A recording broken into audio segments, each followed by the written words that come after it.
밤 11시 평화로운 노년의 삶을 즐기던 박금숙 할머니에게 느닷없이 찾아온 불청객이 있었다. 위층에서 시작된 쿵쾅거리는 소음은 매일 밤 할머니의 숙면을 방해했다. 할머니는 점잖게 위층 문을 두드렸다.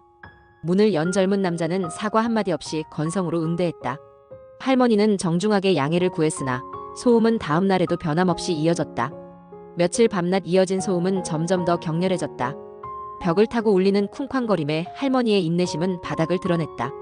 결국 박금숙 할머니는 더 이상 참지 않기로 결심했다. 다음 날 아침 할머니는 다시 위층 남자를 찾아갔다. 남자는 여전히 무례한 태도로 문을 열었다. 할머니는 그를 지그시 바라보며 나긋하지만 단호하게 말씀하셨다. 젊어서 그런지 남의 잠 설치게 하는 재미가 아주 쏠쏠한가 보구나.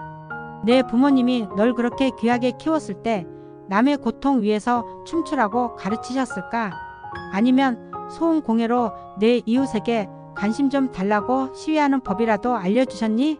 참 딱하구나. 남자는 할머니의 통렬한 일침에 아무 말도 하지 못했다. 할머니가 자리를 떠난 후 남자는 한동안 멍하니 서 있었다. 그날 밤부터 거짓말처럼 쿵쾅거리는 소음은 사라졌다.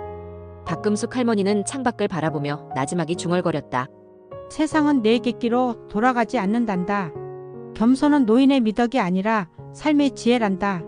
일상 속 빌런에게 제대로 한 방 먹인 할머니의 통쾌한 참교육. 여러분의 생각은 어떠신가요? 댓글로 남겨주세요.